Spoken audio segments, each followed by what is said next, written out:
bof, c'est parti pour un nouveau débrief film et aujourd'hui on va parler de La Bagarre avec le tout dernier Ip Man 4. Alors ce film il m'a fait zizir, hein, je te le dis tout de suite. Déjà il m'a fait zizir parce que moi je suis un grand fan de cette franchise poto. T'as vu, on possède les bails, bon j'ai le 1 et le 2, j'ai pas le 3, mais il est disponible sur Netflix. Donc bon, la deuxième raison pour laquelle il m'a fait zizir, c'est que depuis la réouverture des cinémas en France, c'est la première vraie sortie intéressante. Parce qu'en ce moment il y a pas mal de films qu'on a déjà vus, même si c'est cool quand même, hein, ça me convient. Mais là, c'est une vraie sortie. Donc là, j'ai retrouvé mes petites sensations au cinoche. Et les sensations, justement, on va en parler un petit peu après parce que là, j'en ai vraiment eu beaucoup. Bon, pour commencer, ceux qui ne le sauraient pas encore, Ip Man, c'est tout simplement le maître du grand Bruce Lee. Pareil, Bruce Lee, je suis fan depuis tout petit, on possède les bails. Le coffret intégral en Blu-ray, bon là, c'est un vrai coffret dont je suis particulièrement fier parce que des fois, t'as des coffrets, c'est des coffrets de mythos, ils te mettent les films dans une boîte en carton et ils appellent ça un coffret. Non, là, c'est un vrai coffret. Bref, comme d'hab, on possède les bails, je suis un grand fan de Bruce Lee de la première heure, mais Ip Man, bon c'est son maître, voilà, pour ceux qui ne le sauraient pas, qui n'ont pas suivi les bails.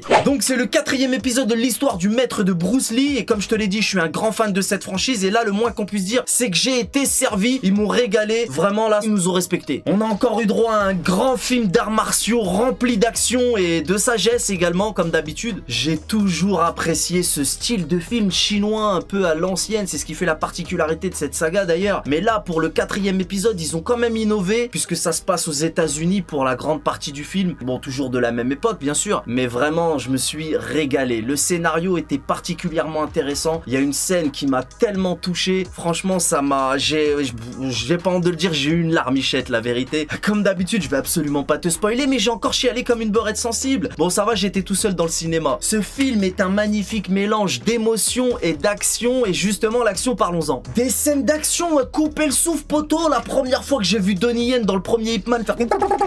T'entends les os qui se brisent carrément, c'est quelle violence. La bagarre.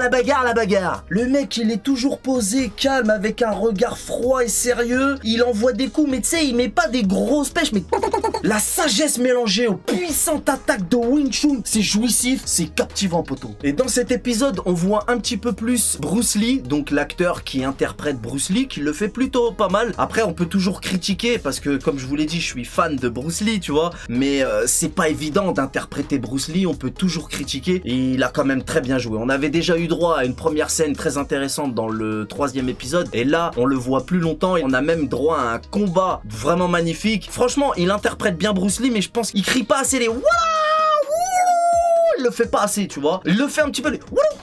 Tu vois, en plus, les sautillements de Bruce Lee, tout, il le fait bien. Je t'ai dit, imiter Bruce Lee, c'est pas évident. Donc, on salue quand même la performance, mais peut mieux faire. Ensuite, hormis ces scènes de combat mythiques, j'ai remarqué une amélioration du scénario, parce que là, ils ont traité du racisme et de l'exclusion sociale, et j'ai trouvé ça vraiment intéressant. Donc, clairement, au niveau de l'intrigue et de l'histoire, pour moi, c'est le meilleur épisode de cette franchise. Il y a aussi des nouveaux personnages super cool et super touchants. Donc, dans ce film, il y a vraiment tout, des moments épiques qui donnent des frissons, et la scène de combat finale en laissera plus d'un sans voix, ma gueule. Donc, après une trilogie qui était déjà parfaite, ce 4e épisode nous montre qu'il faut savoir montrer les points et être prêt à se battre face à l'injustice. Une très bonne leçon d'humilité. Non, vraiment, encore une fois, un film rempli d'action et d'émotions qui vaut le coup d'œil. Donnie Yen m'a régalé. Donnie Yen, que dire sur ce magnifique acteur au sommet de son art. Non, vraiment, il nous a régalé, je t'ai dit, ils nous ont respecté là. Je suis content d'avoir retrouvé mes sensations au cinoche, et j'encourage tout le monde à aller voir ce film. Et bien évidemment, ceux qui n'ont pas aimé les 3 premiers épisodes, passez votre chemin, parce que ce genre de chinoiserie, c'est pour les connaisseurs, you know. Bon, sinon, à part ça, comme tu le sais sûrement déjà, moi, je ne spoile pas, hein, jamais, je déteste ça. Mais dans l'histoire, ce que je peux te dire, c'est que là, on sent bien que la boucle est bouclée et qu'il n'y aura pas de suite, malheureusement.